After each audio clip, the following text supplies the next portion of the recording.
Halo Nawafers, kita jumpa lagi di Buletin Disease edisi Oktober dengan topik infektif endokarditis.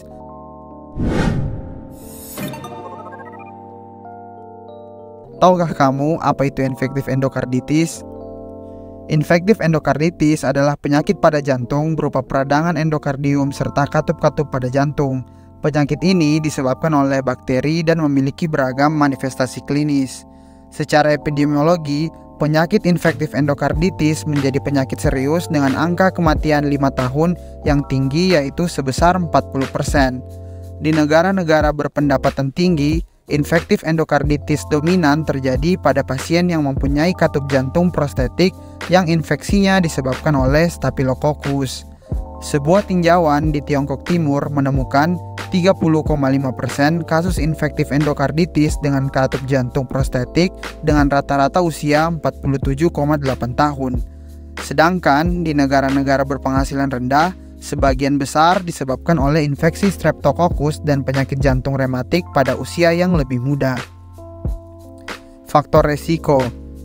Infektif endokarditis dapat terjadi pada orang dengan faktor resiko yakni memiliki riwayat kelainan jantung, katup jantung rusak atau tidak normal, katup baru setelah operasi, hemodialisis kronis, dan keadaan imunosupresi seperti kemoterapi, HIV, dan lain-lain. Etiologi. Secara umum, penyakit infektif endokarditis dibagi menjadi dua, yaitu keadaan akut dan subakut. Infektif endokarditis akut dominan disebabkan oleh infeksi bakteri gram positif, yakni Staphylococcus aureus, sedangkan infektif endokarditis subakut disebabkan oleh bakteri gram negatif, yakni Streptococcus viridans, Enterococcus faecalis, dan grup Hasek, atau Haemophilus, Aggregatibacter, Cardiobacterium, Eignella, dan Kingella. Untuk patofisiologi dari infektif endokarditis, yaitu infektif endokarditis berkembang pada pasien dengan katup prostetik atau pada katup asli. Gangguan pada permukaan endotel meningkatkan resiko aliran darah turbulen, sehingga deposit trombosit dan fibrin selanjutnya akan membentuk vegetasi trombotik, meningkatkan adesi bakteri. Hal tersebut dapat menyebabkan pada pasien yang mengalami kelainan katup asli seperti penyakit jantung bawaan, penyakit jantung rematik, prolaps katup mitral, kardiomiopati hipertrofik, dan katup aorta bikuspid atau kalsifikasi.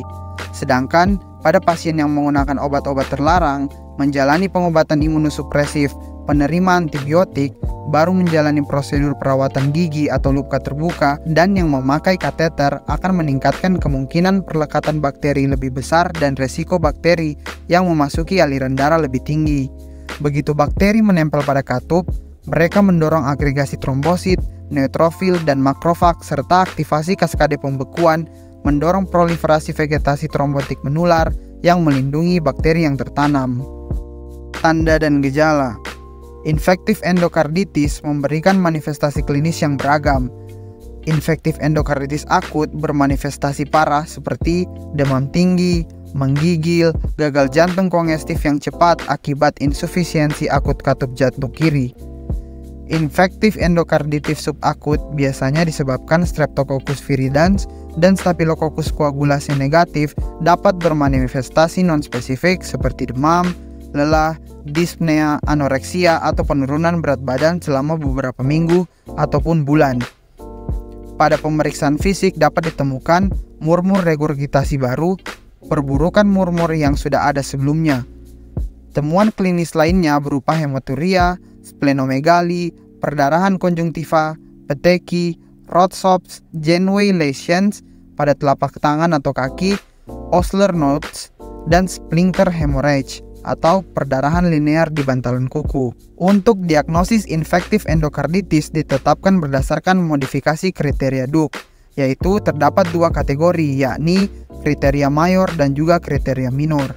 Untuk kriteria mayor terdiri dari 2 poin, yaitu kultur darah positif infektif endokarditis untuk bakteri Streptococcus viridans, Streptococcus bovis, grup Hasek, Staphylococcus aureus, dan Enterococcus.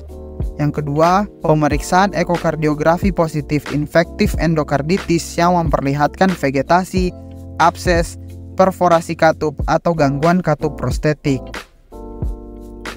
Kriteria minor terdiri dari 5 poin, yaitu pertama, faktor predisposisi dari kondisi jantung atau penyalahgunaan obat infeksi. Kedua, demam lebih dari 38 derajat Celcius. Ketiga, fenomena vaskular seperti emboli arteri besar, infark pulmonal septik, aneurisma mikotik, perdarahan intrakranial, perdarahan konjungtiva, dan Janeway lesion. Yang keempat, fenomena imunologi seperti Osler nodes, Rotsport, dan faktor reumatoid. Dan yang terakhir, bukti mikrobiologis seperti kultur darah positif, tetapi tidak memenuhi kriteria mayor atau secara serologi terbukti adanya infeksi aktif dari organisme penyebab infektif endokarditis. Ditegakkan infektif endokarditis apabila ditemukan 2 kriteria mayor atau 1 kriteria mayor dan 3 kriteria minor ataupun 5 kriteria minor. Pemeriksaan penunjang untuk membantu menentukan diagnosis infektif endokarditis dapat dilakukan pemeriksaan laboratorium seperti urinalisis, laju endap darah, faktor reumatoid, kreatinin, dan leukosit. Selanjutnya, pemeriksaan mikrobiologi seperti kultur darah, EKG, dan juga ekokardiografi. Tata laksana infektif endokarditis dapat dibedakan berdasarkan jenis katup yang terinfeksi. Apabila katup asli yang terinfeksi, maka tata laksananya dapat diberikan antibiotik. Yang pertama, pada kondisi akut, maka diberikan kombinasi obat vancomycin dan beta-lactam. Selanjutnya, pada kondisi subakut, maka diberikan kombinasi obat vancomycin, ampicillin, sulbactam. Dan jika alergi dengan golongan penisilin dapat diganti dengan ceftriaxone. Jika katup prostetik yang terinfeksi, maka tata laksana yang dapat diberikan yaitu pada kondisi akut diberikan kombinasi obat vancomycin, beta-lactam, gentamicin, dan rifampin. Dan yang kedua, pada kondisi subakut dapat diberikan kombinasi obat vancomycin, ampicillin atau sulbactam, gentamicin, dan rifampin.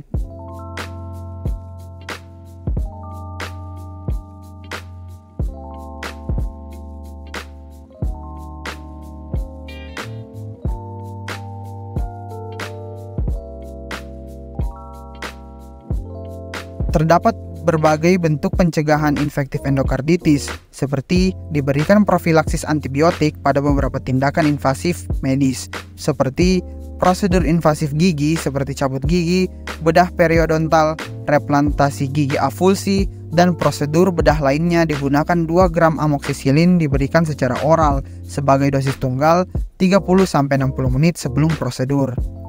Selanjutnya, untuk prosedur pernafasan yang melibatkan jaringan yang terinfeksi, dapat diberikan penisilin antistafilokokus atau cefalosporin generasi pertama atau kedua seperti cefalexin oral 2 gram atau 50 mg per kilogram untuk anak hingga maksimal 2 gram, atau dapat diberikan cefalozin secara intravena sebanyak 1 gram.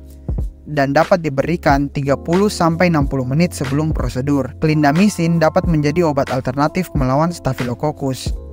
Nah, yang terakhir, apabila infeksi melibatkan kulit atau jaringan subkutan, maka yang diberikan adalah vancomycin 15 mg per kilogram atau 1-1,5 gram yang diberikan secara infus lambat 1 jam sebelum prosedur, merupakan obat pilihan untuk pencegahan Staphylococcus aureus yang resisten terhadap methicillin atau penyakit patogen epidermis atau penyakit patogen epidermidis.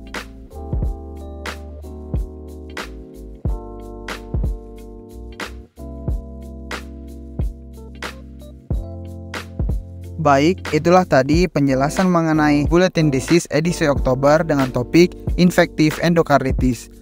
Semoga bermanfaat. Sampai jumpa lagi di Bulletin Disease selanjutnya. Salam Penprosalutaria.